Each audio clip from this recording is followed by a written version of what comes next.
एक पाऊल पुढे.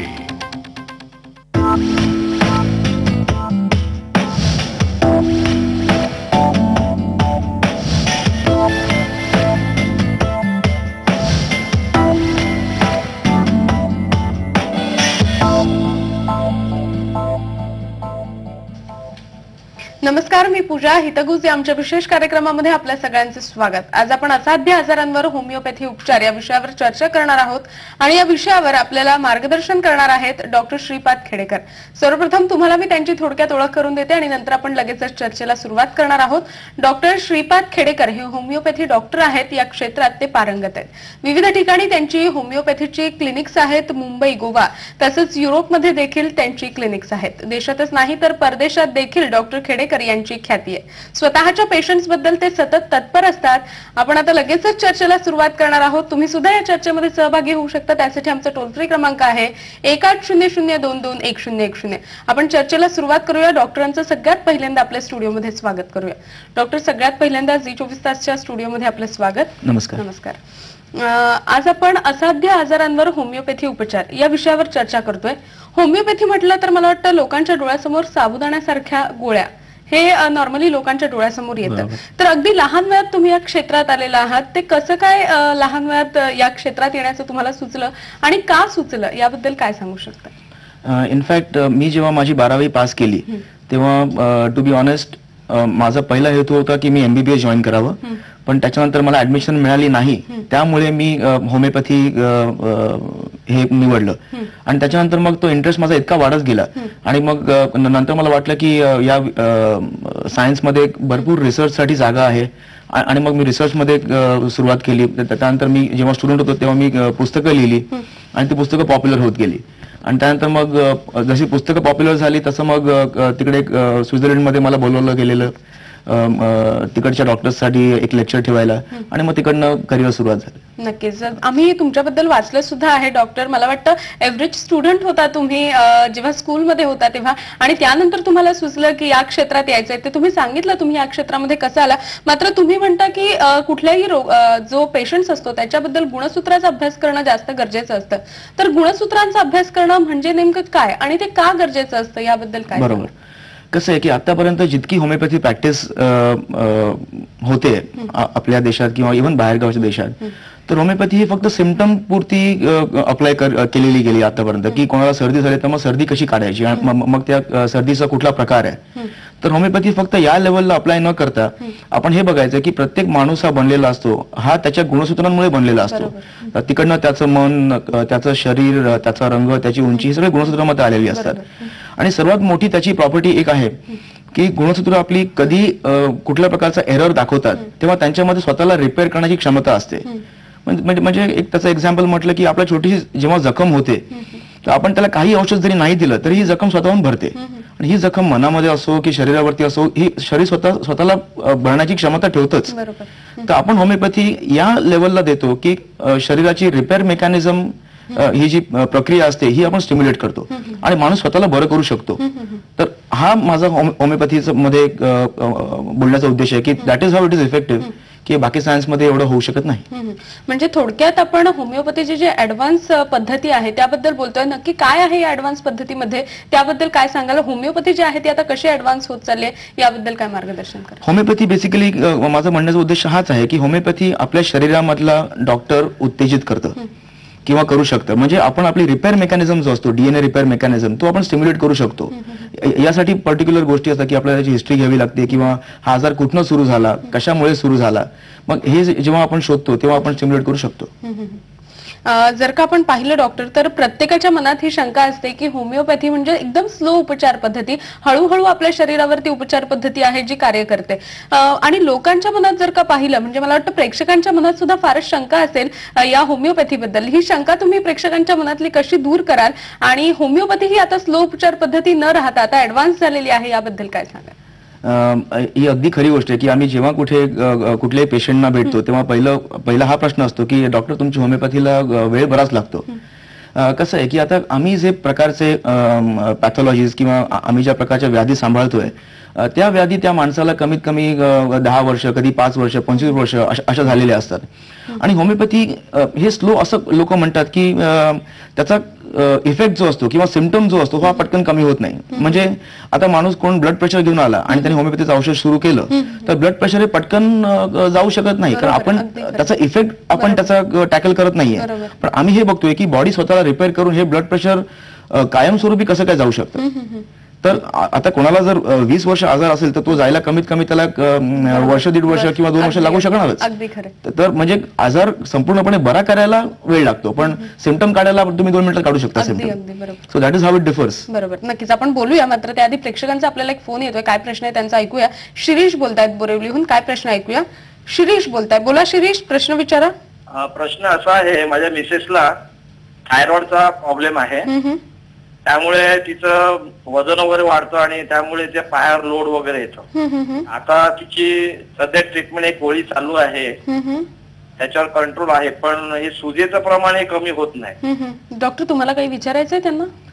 आता मला जे समजलं की तुमचा ही जी प्रोसेस बॉडीमध्ये चालू आहे आपण हायपोथायरॉइडिझम म्हणून म्हणतो, तर त्यासाठी तुमची गोळी चालू आहे. आता कसं असतं की थायरॉइडचं स्टिम्युलेशन जे असतं ते आपल्या ब्रेन मधून होत असतं. शिरीष आपल्या प्रश्नाचं उत्तर जाणून घेऊया. डॉक्टर, काय त्यांच्या प्रश्नाचं उत्तर देता येईल आणि काय सांगता येईल? मला वाटतं थायरॉइडचा त्रास आहे त्यांना आणि पायावर सूज येते, पायावर ताण येतोय, तर काय सांगाल त्यांना? तर हे बेसिकली हा जो प्रकार आहे याला आम्ही हायपोथायरॉइड म्हणतो. आणि हायपोथायरॉइडचं जे स्टिम्युलेशन जे असतं ते आपल्या ब्रेन मधून होत असतं. म्हणजे थायरॉइड स्टिम्युलेटिंग हॉर्मोन हा आपल्या पिट्युटरी ग्लँड मधून येत असतो. तर आपल्याला तिकडनं बरं करायचं आहे. म्हणजे फक्त थायरॉइड बघून थायरॉइडला औषध देणं हे उपयोगी होऊच शकत नाही, मग त्यांना ते औषध आयुष्यभर घ्यावं लागेल. पण जर आपण त्यांच्या ब्रेन मधनं स्टिम्युलेशन जर बरोबर केलं तर आजार कायमस्वरूपी जाऊ शकतो. पण याच्यासाठी त्यांची अख्खी हिस्ट्री घेणं फार महत्वाचं आहे. नक्कीच हिस्ट्री घेणं फार महत्वाचं आहे. मात्र डॉक्टर, आता जसं त्यांनी थायरॉइड बद्दल विचारलं तसं असे बरेच आजार आहेत. होमिओपॅथी मधनं असे जे सगळे आजार आहेत, डायबिटीस म्हणा, ब्लड प्रेशर म्हणा किंवा आणखीन कुठले आजार म्हणा, हे होमिओपॅथी मधनं पूर्णपणे बरे होऊ शकतात का किंवा मुळापासून नष्ट होऊ शकतात का, याबद्दल काय सांगा? आता एक उदाहरणार्थ, एक डायबिटीस जर आपण आजार घेतला तर डायबिटीस हा इन्सुलिनच्या सिक्रेशनच्या प्रॉब्लेममुळे झालेला आजार असतो. म्हणजे आपल्या पॅनक्रियास मधनं इन्सुलिन सिक्रेट होतं. आता हे इन्सुलिनचे सेल्स जर डेड असतील, आम्ही त्याला आयलेट्स ऑफ लँगरहॅन्स म्हणतो, ते जर कायमस्वरूपी मेलेले असतील किंवा डेड असतील तर कुठल्याही औषध या प्रकारामध्ये बरं करू शकत नाही. पण हे सेल्स जर डेड नाही आहेत पण ते चांगलं काम करत नाहीयेत, म्हणजे त्यांचं फंक्शन चांगलं नाही, तर हे आपण रिपेअर करू शकतो. तर म्हणजे याच्यामध्ये इट रिअली डिपेंड्स की हा आजार कुठल्या लेवलला आहे, की हा डिस्ट्रक्शन कम्प्लिटली झालेला आहे तर मग काही होऊ शकत नाही, मग त्यांना बाहेर इन्सुलिन घ्यावंच लागणार. पण जर त्यांचं इन्सुलिनचं सिक्रेशन बरोबर नसेल आणि सेल्स लिव्हिंग आहेत तर हे आपण डेफिनेटली कायमचं बरं करू शकतो. जर का डॉक्टर तुमचे क्लिनिक्स पाहिले तर मुंबई गोव्यामध्ये सुद्धा नाही तर युरोपमध्ये, म्हणजे देशातच नाही तर परदेशात मध्ये सुद्धा तुमचे क्लिनिक्स आहेत.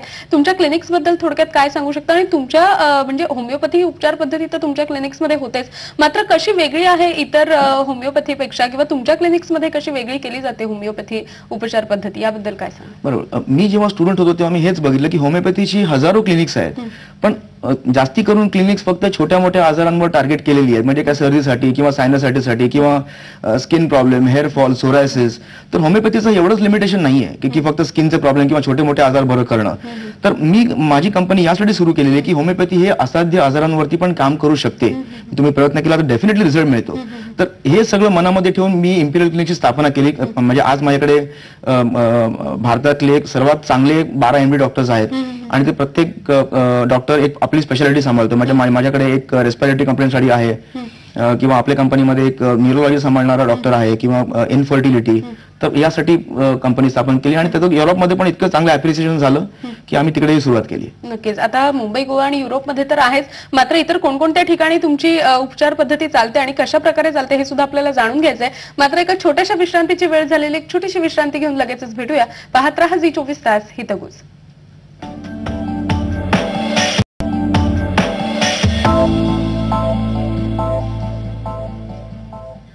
हितगुज या विशेष कार्यक्रमामध्ये आपल्या सगळ्यांचे स्वागत. डॉक्टर श्रीपाद खेडेकर आपल्या स्टुडिओमध्ये आलेले आहेत आणि असाध्य आजारांवर होमिओपॅथी या विषयावर ते आपल्याला मार्गदर्शन करतायत. आपण आणखीनही त्यांच्याकडनं मार्गदर्शन जाणून घेऊया. मात्र तत्पूर्वी प्रेक्षकांचा आपल्याला एक प्रश्न येतोय, काय प्रश्न आहे त्यांचा ऐकूया.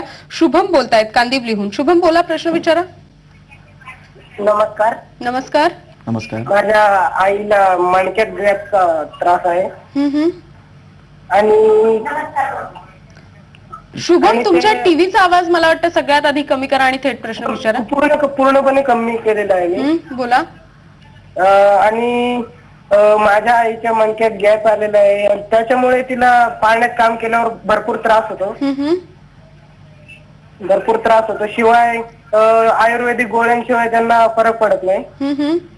आणि जर केमिकलच्या गोळ्या वगैरे घेतल्या तर आणखीन त्रास येतो किंवा अंगाला खास होतो. नक्की शुभम, आपल्या प्रश्नाचं उत्तर जाणून घ्या. डॉक्टर, तुम्हाला काही विचारायचंय शुभम यांना? यांना हा त्रास आता किती वर्ष आहे शुभम? आता 1-1.5 वर्ष झालंय. सुरू आहे. 1.5 वर्षापासून झालेत. त्याच्या आधी त्यांना काय कुठल्या प्रकारची इंजुरी किंवा काय लागलं होतं का, पडले होते का कुठे? ट्रेन मधून एकदा ऍक्सिडेंट झालेला आहे. बरं. ती फक्त डोर मधून एकदा गाडीच्या मार लागलेला. नक्की शुभम, प्रश्नाचं उत्तर जाणून घेऊया. डॉक्टर, मणक्याचा त्रास आहे आणि मला वाटतं ते ज्याप्रमाणे सांगतायत की ऍक्सिडेंट सुद्धा झालेला आहे, तर त्याचा काही त्रास असू शकतो का? कसं असतं आता मणक्याचा त्रास म्हणजे कसं आहे की आता यांना मी तेच विचारलं डिरेक्टली की इंजुरी कुठली झालेली होती का, आणि याचा पॉझिटिव्ह आपल्याला आन्सर मिळाले की हे पडले होते आणि त्यांना इंजुरी झाली होती. आता कसं असतं की आपलं शरीर कंटिन्युअसली स्वतःचं संरक्षण करत असतं, आम्ही त्याला डिफेन्स मेकॅनिझम म्हणतो. आता मणक्याला कुठली इंजुरी झाली की शरीर काय करतं की आजूबाजूचे स्नायू त्याचे इतके टाईट किंवा कडक करून टाकतं की आपला मणका स्ट्रेट राहावा आणि मणक्यामधनं निघालेलं नर्वचं फंक्शन चांगलं राहावं. आता आपण जेव्हा दुखण्यासाठी औषध घेतो म्हणजे आपण काय करतो की मणक्याचा सपोर्ट, नॅचरल सपोर्ट जो आहे म्हणजे बॉडीचं नॅचरल प्लास्टर्स आहे ते आपण काढून टाकतो. मग पुढे मणक्याची झीज नक्कीच वाढणार. म्हणजे याचं उदाहरण असं दिलं की आपला घराचा दरवाजा जर आवाज करतोय तर तो आवाज घालवायला आपण टीव्हीचा आवाज मोठा करत नाही कधी, की आपण तो तिकडे रिपेअर करतो. म्हणजे शरीराचा हा जो डिफेन्स आहे आपल्याला हा स्ट्रेंथन करायचा आहे. म्हणजे नुसतं औषध पेन किलरसाठी घेऊन याला नक्कीच उपयोग होणार नाही. आणि म्हणजे आपल्याला ही झीज भरून काढायची आहे. म्हणजे आपल्या घरामध्ये कुठे लिकेज असेल तर आपण तात्पुरतं आपण त्याला थूकपट्टी लावून बरं करतो, पण ते लिकेज इकडून नाही दुसरीकडून दुसरीकडे येणार ते. सो आपल्याला हे कॉन्स्टिट्यूशन स्ट्रेंथन करायचं आहे. म्हणजे त्यांचं जे शरीराची घडणा जी आहे ती आपल्याला जडणघडण जी आहे ती आपल्याला अजून स्ट्रॉंग करायची आहे. तर औषध या डिरेक्शन मध्ये एम केलं पाहिजे आणि फक्त पेन बळा करण्याची आयुर्वेदिक औषधं करतायत मात्र त्यांचा फारसा काही फरक पडताना दिसत नाही. कसं आहे की प्रत्येक सायन्स हे चांगलं असतं, ते किती चांगलं अप्लाय केलेलं आहे किंवा ते सायन्स कोण प्रॅक्टिस करतोय तर याच्याबद्दल आपल्याला चौकशी करायला पाहिजे. म्हणजे फक्त दुखण्यासाठी औषध दिलेलं गेलं असेल तर हे संपूर्णपणे चुकीचं आहे. आपल्याला औषध स्पाइन स्ट्रेंथन करण्यासाठी किंवा तो स्ट्रॉंग करण्यासाठी दिलं पाहिजे. That is the entire answer. मला वाटतं आता त्यांनी मणक्यांबद्दल विचारलं, मात्र कॅन्सर जर का आपण पाहिलं तर आज भरपूर पेशंट्स मध्ये कॅन्सर दिसून येतो. तर कॅन्सरसाठी सुद्धा म्हणजे जो आज बरा न होणारा आजार 1, 2, 3 स्टेजला पोहोचल्यानंतर म्हटला जातो, तर कॅन्सरसाठी सुद्धा होमिओपॅथीमध्ये काही उपचार आहेत का, किंवा कॅन्सर पूर्णपणे होमिओपॅथीने बरा होऊ शकतो का, काय सांगता येईल? होमिओपॅथीचं एंटायर एम कसं असतो की ज्या माणसाला कॅन्सर झालाय म्हणजे ज्या प्रकृतीला कॅन्सर झालाय ती प्रकृती आपल्याला महत्वाची असते. होमिओपॅथी कुठल्याही आजारावरती औषध देत नसतं की बाबा सर्दीवरती औषध किंवा तापावरती औषध किंवा कॅन्सरवरती औषध, असं होमिओपॅथीमध्ये नसतं. आम्ही ती प्रकृती बरी करतो. आता इम्पिरियल क्लिनिक्समध्ये आम्ही हेच करतो की इनफॅक्ट आम्ही we are one of the very few clinics जे असे पॅथॉलॉजी हँडल करतात. तर आमचं एंटायर एम असा असतो की प्रत्येक माणसाचा एक फिजिओलॉजिकल रिझर्व्ह म्हणतो की प्रत्येक माणसाचे एक स्ट्रेंथ असते. तर आमचा एंटायर एम असा असतो की आम्ही त्या माणसाचा लाईफ पिरियड कसा वाढवू. आता कॅन्सर फर्स्ट स्टेज मध्ये असला तर आपण त्यासाठी नक्कीच होमिओपॅथीमध्ये क्युरेटिव्ह ऍक्शन्स घेऊ शकतो. पण जर तो स्प्रेड झालेला आहे किंवा आम्ही त्याला मेटास्टॅसिस म्हणतो की तो रक्तामध्ये गेलेला आहे किंवा तो बोन्स वरती सेटल झाला आहे, मग त्यावेळी आमचा एम असा असतो की या माणसाचा लाईफ कसं वाढवायचं, जितका तो माणूस स्वतः स्ट्रॉंग होईल. कारण शेवटी मी हेच म्हणतोय की त्या माणसाला आजार फाईट करायचा आहे. म्हणजे आपण आतमध्ये डॉक्टरला उत्तेजित करतोय. That is the entire aim की तो जितका चांगला फाईट करू शकेल त्या आजाराला तितकं आपण एक चांगलं प्रोग्नोसिस मांडू शकतो. नक्कीच. मला वाटतं प्रेक्षकांचा पुन्हा एक प्रश्न येतोय आपल्याला. काय प्रश्न आहे जाणून घेऊया. सीमा बोलतायत घाटकोपरहून. सीमा बोलताय, बोला सीमा, आपला प्रश्न विचारा. हॅलो, बोला. नमस्कार. हॅलो डॉक्टर, नमस्कार. माझा असा प्रश्न आहे की माझ्या चेहऱ्यावर गेली 2 वर्ष हनवटीवर चेहऱ्याच्या दोन्ही बाजूला वांग सारखे डाग आहेत. कसे डाग आणि बटरफ्लाय सारखे वांग असतात तसे बरं. दोन्ही बाजूने डाग आहेत आणि चेहऱ्यामध्ये भरपूर म्हणजे काळवंडलाय. तर भरपूर एमडी वगैरे डॉक्टर केलेत, पण ते बोलतात की सहसा ते जात नाही आणि लेझर ट्रीटमेंटनी पण सहसा केले तर ते बरेच परत येतात. त्यामुळे उपचार करून ते डाग काही जात नाही. चेहरा पूर्ण चेहरा गोरा असल्याने डाग उठून दिसतात त्याच्यावर. तर त्याच्यावर होमिओपॅथिक काय उपचार आहेत? तुम्ही ऑटो इम्युनिटी टेस्ट वगैरे केलेले आहेत का? अँटी न्यूक्लिअर अँटीबॉडी टेस्ट तुम्ही बघितलेले आहेत का तुमच्या? नाही, तसं काहीच नाही केलं डॉक्टरांनी. फक्त सांगितलं की तुम्ही ते केमिकल पिल्स वगैरे करा, पण ते करून सुद्धा काही उपयोग नाही झाला. नक्कीच आपल्या प्रश्नाचं उत्तर जाणून घ्या सीमा, काय सांगता येईल डॉक्टर? बरेचदा हे जे बटरफ्लाय टाईप जे हे लिजन्स मेन्शन करतायत, तर हे बरेचदा ऑटो इम्युनिटीमुळे झालेलं असतं. म्हणजे कसं होतं की आपल्या शरीराच्या पेशी स्वतःवरती अटॅक करतात. तर हे ऑटो इम्युनिटी म्हणजे एक प्रकारची विकृती असते की आपलंच शरीर स्वतःला अटॅक करते. तर तुम्ही ते बाहेरनं कितीही मलम त्याला लावलं किंवा त्याला किती तुम्ही कॉस्मेटिकली हँडल करायला बघितलं तर याच्यामध्ये नक्कीच काही फरक येणार नाही जोपर्यंत ती आपण शरीराची विकृती बरी करत नाहीये. आणि विकृती का झाली आहे याची बरीचशी म्हणजे त्याचे इंटरनल रिझन्स किंवा आम्ही म्हणतो की एक्सटर्नल रिझन असू शकतात. म्हणजे त्यांनी कुठली पहिली औषधं घेतली असतील किंवा कुठल्या प्रकारचं मेजर मेंटल स्ट्रेस झालेला असेल की आपलं शरीर स्वतःवरती अटॅक का करते. तर आपण जर हे दूर करू शकलो तर त्यांचा आजार नक्कीच बरा होऊ शकेल. नक्कीच. मग मला वाटतं ज्या काही तुम्ही टेस्ट सांगताय त्या टेस्ट करणं आता त्यांना जास्त गरजेचं आणि त्यानंतर तुम्ही रोगाचं काय निदान आहे ते करू शकता. नक्कीच. आपण ज्याप्रमाणे म्हणत होता आपण त्याबद्दल पण जाणून घेऊया. मात्र पुन्हा एक प्रेक्षकांचा फोन येतोय. काय प्रश्न आहे जाणून घेऊया. सोनाली बोलतायत परभणीहून. काय प्रश्न ऐकूया. सोनाली बोलताय, बोला सोनाली. हा, माझ्या सासूबाईंचं वय आहे 55. हा, तर त्यांचे नेहमी गुडघे दुखतात आणि डायजेशनचा प्रॉब्लेम आहे त्यांना. तर त्याच्यासाठी काही म्हणजे तुम्ही जर सांगितलं ऑइल वगैरे किंवा एखाद्या गोळ्या टॉनिक काही. आणि सध्या चिकनगुन्याची साथ आहे आमच्याकडे. तुम्हाला काही विचारायचंय डॉक्टर? त्यांना हा प्रॉब्लेम आता किती महिने किंवा वर्षांपासून आहे? तो जवळपास 10 वर्षापासून आहे आणि त्यांना बीपीचा पण त्रास आहे. बरं. आणि त्यांचे पायाचे घोटे खूप सुजलेले असतात, ते नेहमी सुजतातच. पण प्रेशरच्या व्यतिरिक्त अजून कुठला त्रास आहे का? हार्टचा किंवा डायबिटीज वगैरे? बीपीचा प्रॉब्लेम आहे त्यांना. तो केव्हापासून आहे? तो जवळपास 12-15 वर्षापासून आहे. म्हणजे तो आधी सुरुवात झालाय ब्लड प्रेशर? हा हा हा. बरं. नक्कीच जाणून घेऊ आपल्या प्रश्नाचं उत्तर. काय सांगता येईल डॉक्टर? आता यांच्या केसमध्ये जे मला समजतंय की आता हे बेसिकली एक इम्बॅलन्स आहे की त्यांना ब्लड प्रेशर पण आहे, गुडघे दुखत आहेत किंवा त्यांना डायजेशन मध्ये प्रॉब्लेम्स आहेत. तर त्यांनी जसं विचारलं की यासाठी तुम्ही कुठलं मलम देऊ शकता का?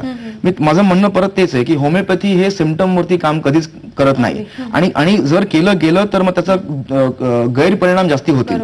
तर होमिओपॅथी आपण त्या प्रकृतीला जर दिलं की या प्रकृतीला ब्लड प्रेशर आहे, या प्रकृतीला गुडघ्याचा त्रास आहे किंवा या प्रकृतीला डायजेशन प्रॉब्लेम आहे, तर ही प्रकृती आपल्याला स्ट्रॉंग करायची आहे. मग ही प्रकृती कशी आहे ते मला बघावं लागेल की या माणसाचं मन कसं आहे, त्या व्यक्तीचं रिस्पॉन्सेस कसे असतात, रिॲक्शन्स कसे असतात, हे जर कळलं तर आपण औषध देऊ शकतो. नक्कीच डॉक्टर, आपण बरेच काही बोलूया. मात्र एका छोट्याशा विश्रांतीची वेळ झालेली आहे. पुन्हा एक छोटीशी विश्रांती घेऊन लगेचच भेटूया. पाहत रहा झी24 तास हितगुज.